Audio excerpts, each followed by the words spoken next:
All right. Good morning, everybody. Good morning to you, John Walkup. Good morning to you, Noah Rosenblatt. Thank you, sir. It is hot. It is hot out there. It's going to be a hot one. You know, it is. I think Monday, Tuesday, Wednesday are supposed to be a little toasty, and then a little toasty. Yeah, but it looks like, I mean, at least if you're in the city, it looks like it's going to be dipping down to the 60s at night, which is like, a gift. That's nice. I'll take it. That's nice. Well, I hope everyone stays cool. We're going to cool you off here with little macro topics here on Macro Monday, because it is Monday, and you guys need to get a little Macro Monday coming right at you. For those of you that are new to this show, we're going to start out with Manhattan real estate. We're going to go to a bunch of macro topics out there. Johnny will check in on credit spreads. We'll check in on the Fed. I got a couple of national housing charts, and then we'll circle back to Manhattan real estate, and we're going to try to do all of this within 30 minutes or less. Okay. See if we can achieve it. Right. Your job is to ask us questions. Right. Johnny, you got to keep an eye on those questions.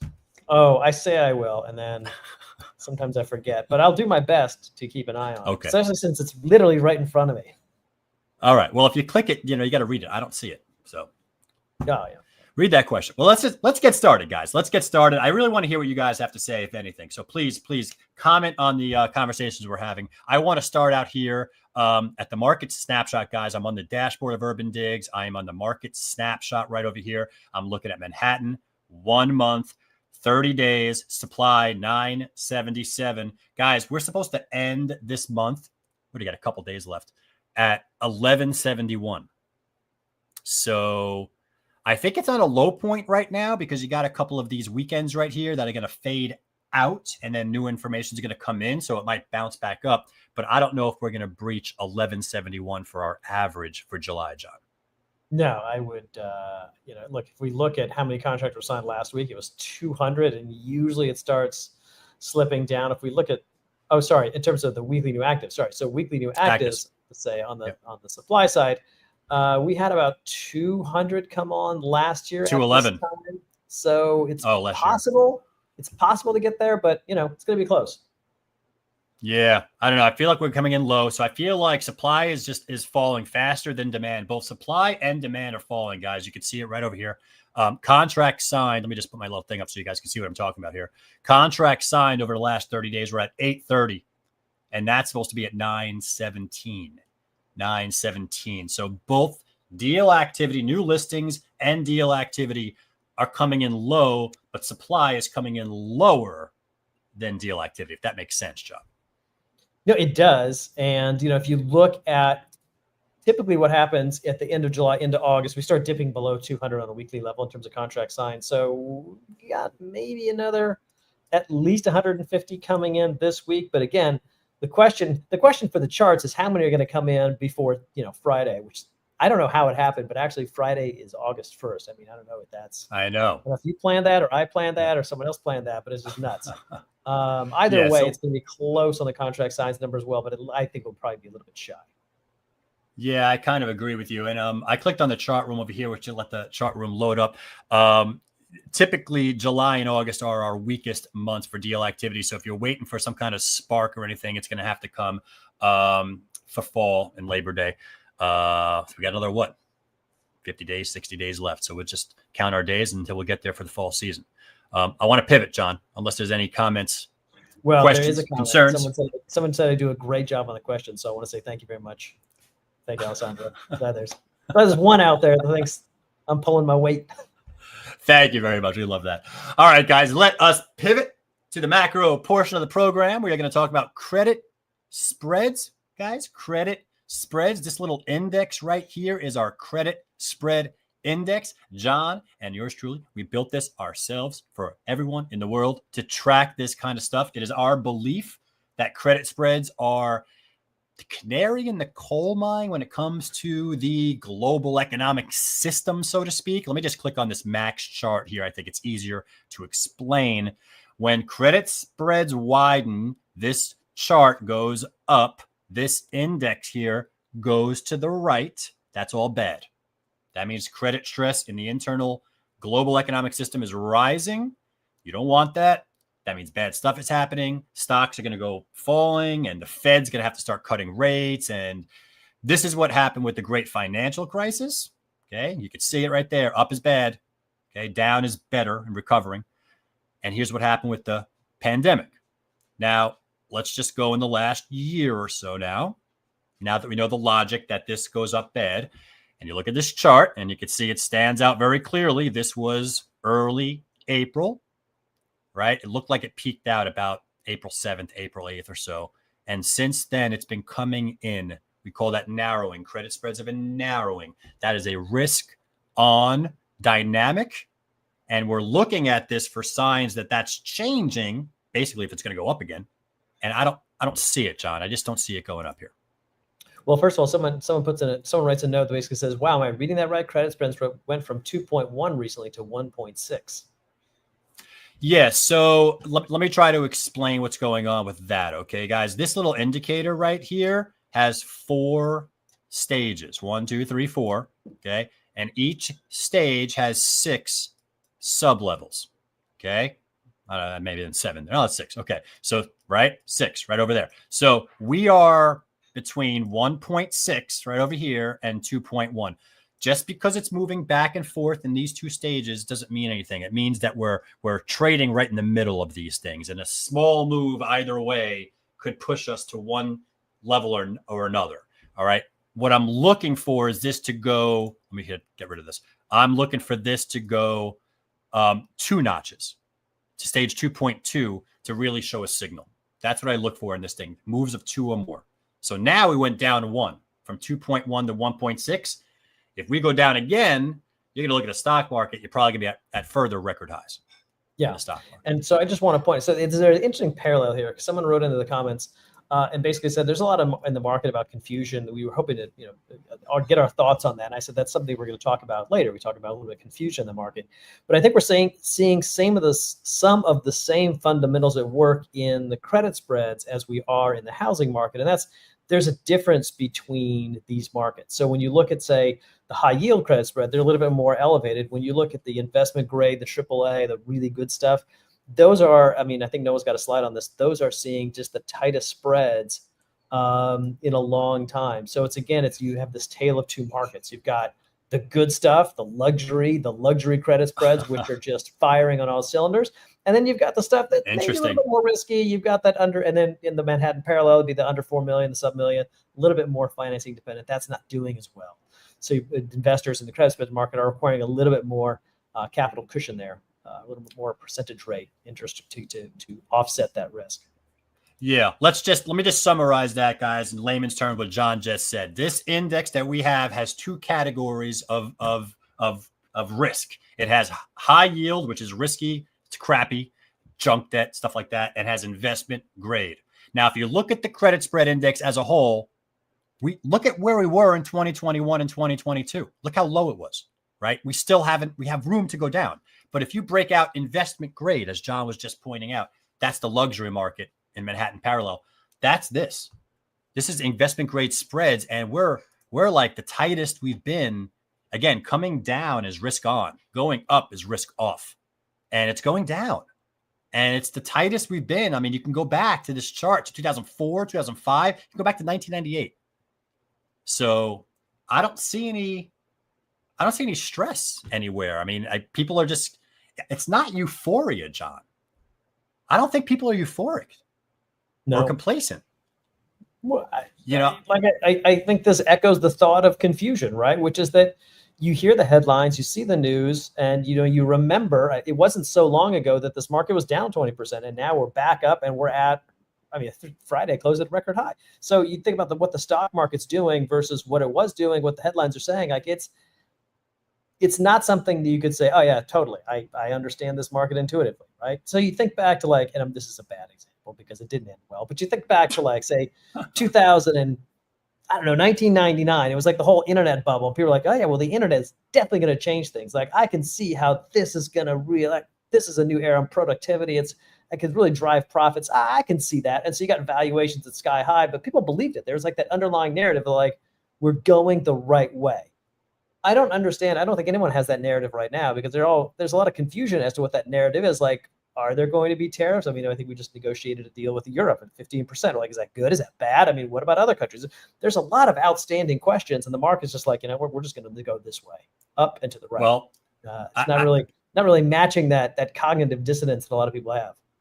Yeah, people just do not believe it. I'm going to repeat, this is the most hated rally. I've said that for a while now, that this is the most hated rally. People do not believe it. The pain trade is up.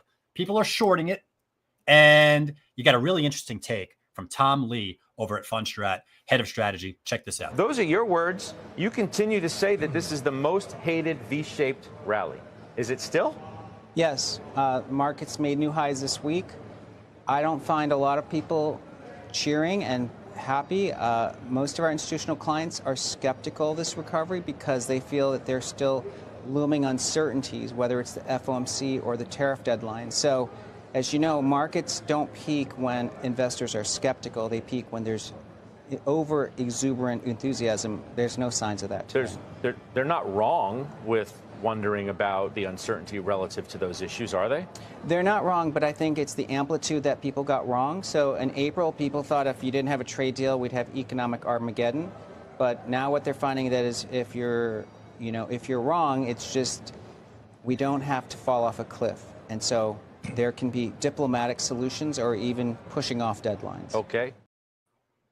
I think he nailed it there, John. And I think that's what's going on. This is like the most frustrating kind of rally. People don't believe into it. And I'm looking back, taking a step back, looking at these credit spreads right here. It could go lower. Look at our index. It could go lower.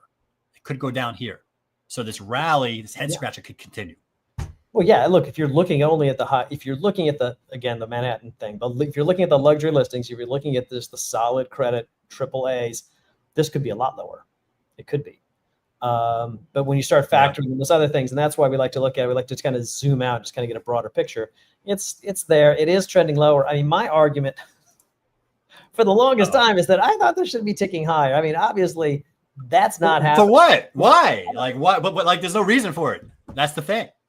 Like, there's no reason for it to tick higher. And this is where I would disagree with the commentator on CNBC. Look, I think he's right in the short term, but I think that there's a fundamental gravity out there that's being ignored right now. It's like, it's like the cartoons when the coyote runs off the cliff and he just keeps running. At some point he looks down, he's like, oh, there's nothing below me. And then he falls. Like, I think we're in that running part. We're like, all right, this is great. So that's Wile E. Coyote. Is that what you're talking Wile E. about? Okay. Coyote. That's right. Yeah. Okay. Well, he's going to get a rock smashed on him or something bad's going to happen if you keep thinking like that. But this is why the stock market keeps going up. This is exactly why, in my opinion. And we'll watch this, guys. Well, when this changes, the stock market will change. We'll keep an eye on that. Okay, let's move on. If you guys have thoughts, you can put it in the comments. I want to go to rates, guys, and tell you what you need to know with rates. Okay. This is just an awareness kind of thing. Okay. Don't go predicting stuff. This is like what you need to know if you have conversations with clients on rates. We are at the CME FedWatch. That's one of the first things you say is I get my information on FedWatch. I'm on the probabilities table. This is what we call the Fed Fund Futures. Okay. We do this repetitively so you guys can learn. These are the future meeting dates. Look at these dates on the left. Goes all the way out to December of 26. Okay, guys. We don't know what the hell is going to happen in 2 or 3 months from now. So let alone December 26. So this whole 70% of this table on the bottom part, like I'm not even looking at. Yeah. Okay, good. Neither am I. That's one little thing. Secondly, guys, we are here. That's the Fed funds rate, 425 to 450. It's a window. Okay. The next meeting is July 30th. Actually, don't want to circle that. I'll tell you why after. 97% chance we're in the exact same column. We call that a pause. Okay. Call that a pause. That's in 2 days. That's this week. That's this week. I didn't realize. That's Wednesday. Okay. That's Wednesday. All right. Wednesday pause, guys. Put it in your calendar. No change. Markets are expecting no change. September 17th, 2025, there is a 62% chance we have a 1/4 point cut. That's already priced in, guys. It's already priced into the markets. The mortgage rates I don't expect mortgage rates to fall that much if we get that cut. It's already priced in. 36% chance no cut, 61% chance cut. So it's going a little bit back towards that cut, John. in September. Oh yeah, but tiny bits. I mean, we're we've crossed into the majority of folks expect a cut in September. Again, look, it's getting closer every week to September, but it's still a ways away. There still is the headline risk. There's still something. Who knows what could happen? But most folks are leaning to that. But I want to echo your point that this could actually not only not let mortgage rates go down, this could actually boost mortgage rates. It could go up. So that's basically what happened last September. We had the first cut, right? Mortgage rates went up. So here we are, we're kind of trending in this channel, that mortgage rate channel. And this cut could actually serve as a little bit of an impetus to maybe even push them, unfortunately, higher. But we'll have to see how that goes. Yeah, you got to think about it like a corporate earnings statement, right? Sometimes they beat earnings and then the stock sells. It's because the whole press conference afterwards, their expectations are bad on the future, right? It's not about the move. It's about the statement. Yeah. Of what the Fed's going to say about the future, and that could change this table. That's why, guys. That's why. Very good point, John. October, 50% chance that we're still in this reduced quarter point column, but there's also still a 20% chance that there's no move. There's a 28% chance that we're down here and there's two cuts. Yeah. And so what this tells me is that we're really in a stable interest rate environment. There really has to be a lot of data weight on one side or the other for the Fed to want to make a move. So I think if that's your deciding factor, I think you probably have to lean on the side of cut, simply because rates have been high for long. So it makes sense. If there's going to be one, all things being equal, it might as well be a cut than a hike. But that being said, it seems like we're in a very, very stable environment, and the Fed's going to have a lot of weight data-wise coming in to support a move one way or the other at this point.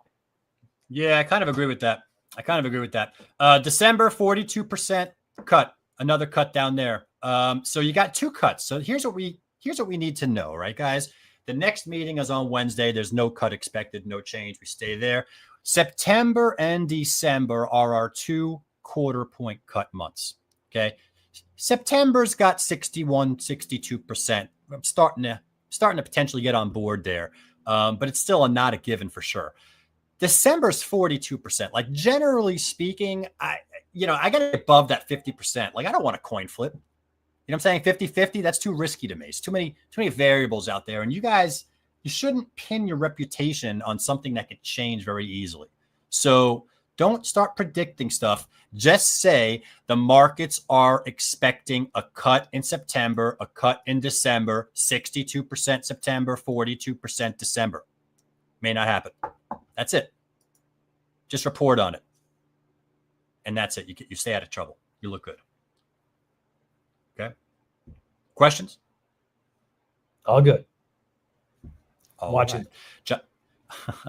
Johnny, you mentioned mortgage rates over here. I got a 1-year mortgage rate chart. That light blue line is the 30-year jumbo. That dark blue line is the conforming rate. I mean, jumbos are right below 7% right now. I feel like you mentioned the channel, guys. I feel like we're stuck in this channel. Every time we get to the top and we break it, come right back down, kind of a thing. So I kind of made this channel here. You got 6.7%. You got 7%. I mean, nothing crazy here. Fed cuts rates. I don't know if that brings us to a new lower channel, is what I'm saying. I just don't know.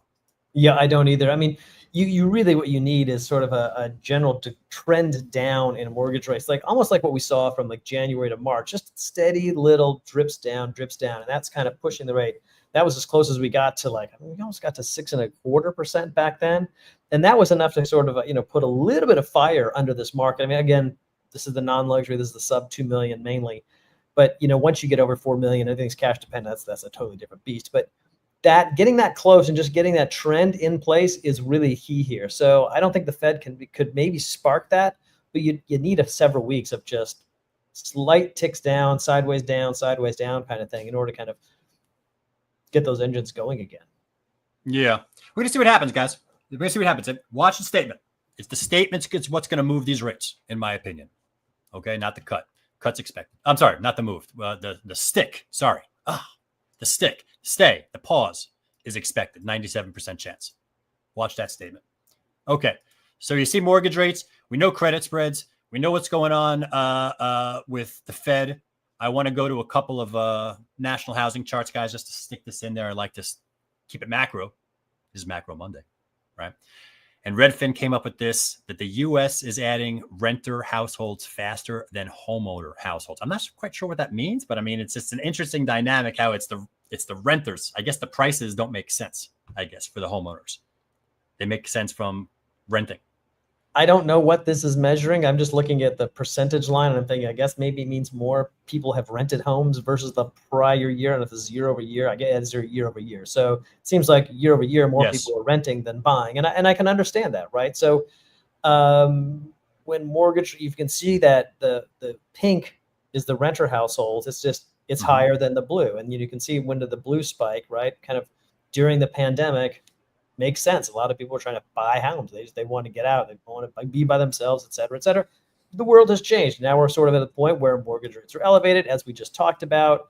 Home ownership is more expensive. So obviously that's ticking down while renting is ticking up, right? It's always a push-pull between the sales and the rental market. And right now, the rental market has the edge, and broadly speaking. Big time. Yeah, that's what this says. The rental market has the edge. And I think that's totally enveloped our market as well. I think the rental market is where the action is, not the sales market.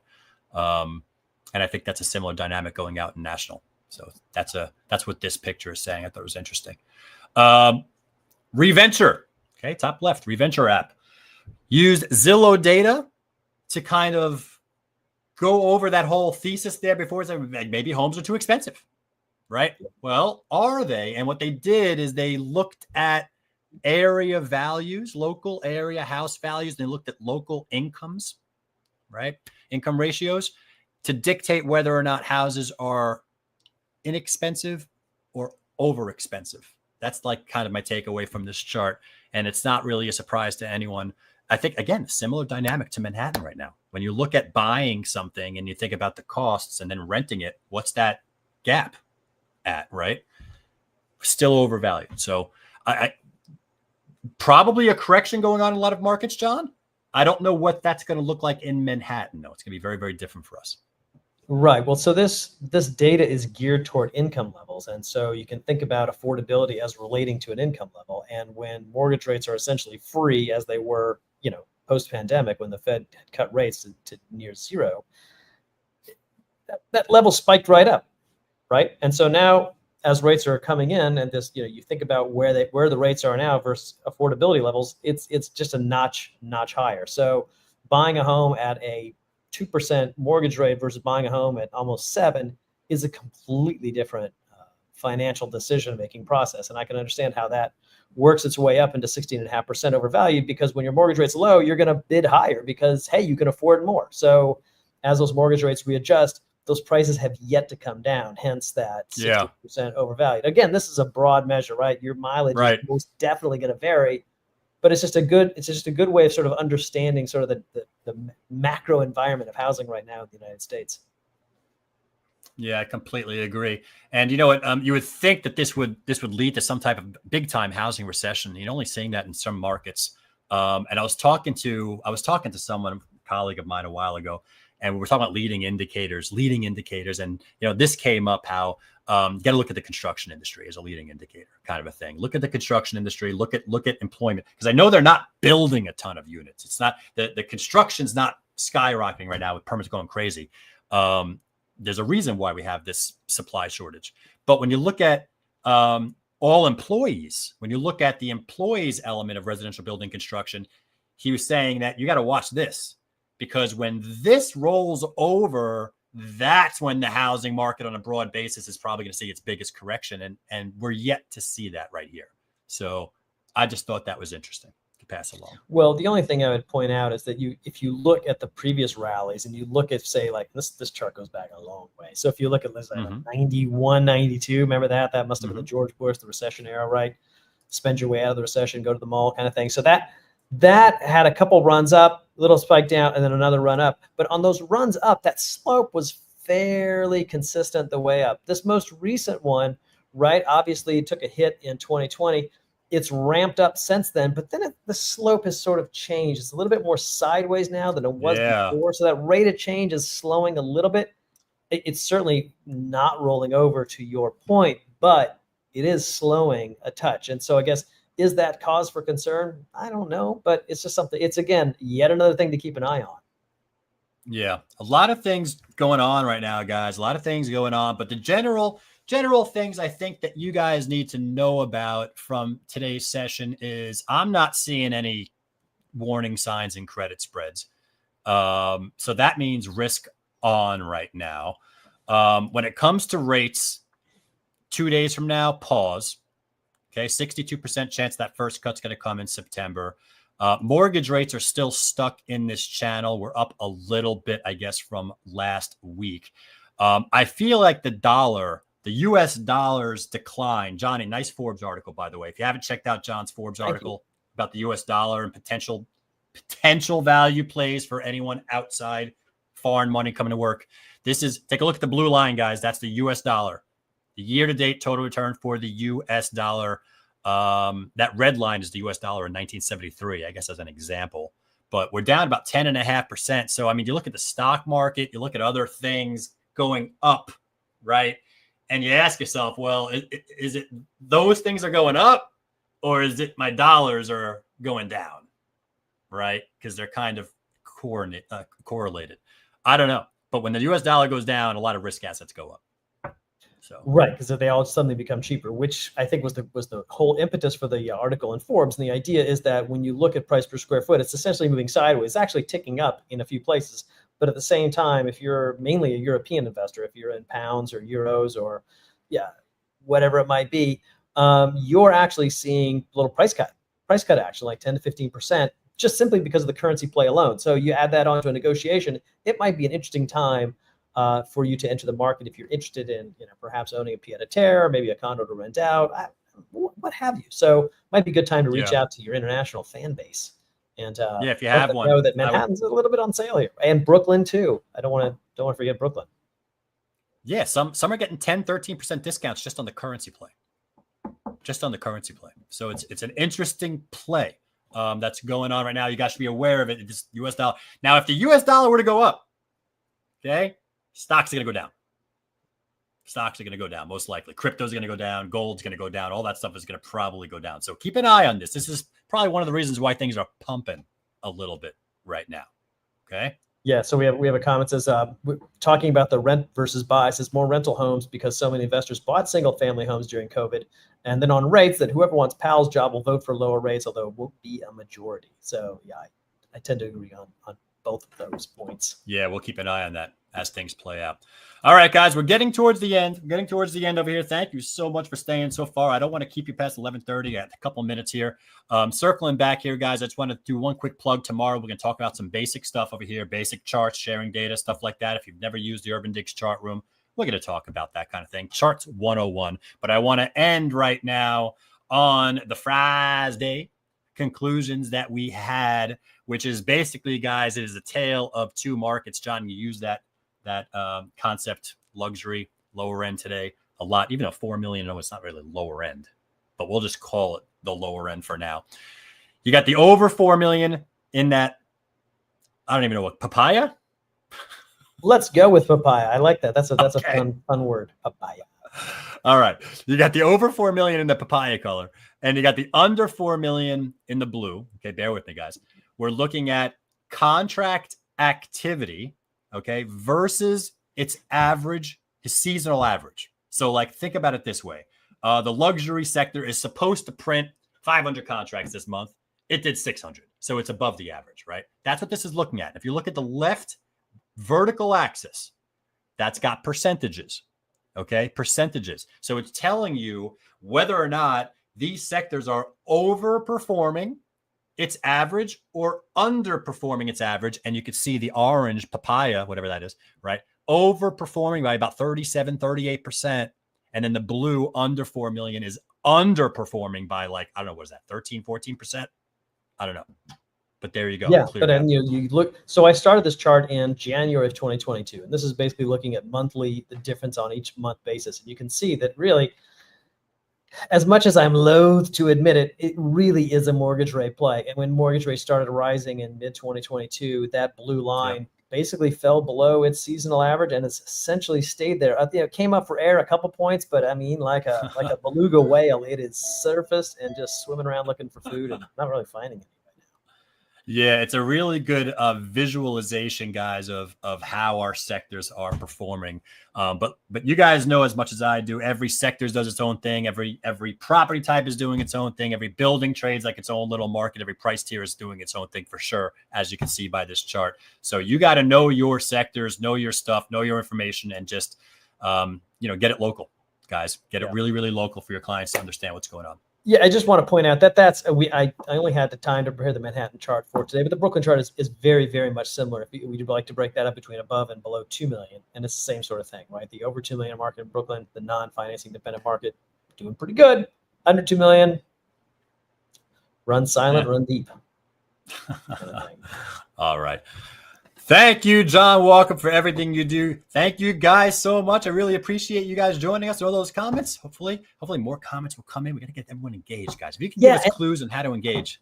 Yeah, please. And I want to throw one more thing out there, which is that, so apparently the link on the site wasn't working today, but if you do there we go, like and subscribe on YouTube, you'll get a notification when this goes out. And that link is always working. I should have that ready next time. We're learning, John. Yeah. We're learning. Our press people are going to slap us around a little bit for messing this up again. But yeah, guys, YouTube Live, like and subscribe us on YouTube Live. That's the best way to join us, and we'll make sure this doesn't happen again online. But thank you, John Walkup. I am Noah Rosenblatt. We're both with UrbanDigs. This has been Macro Monday. We'll catch you guys next time. Cheers, everybody.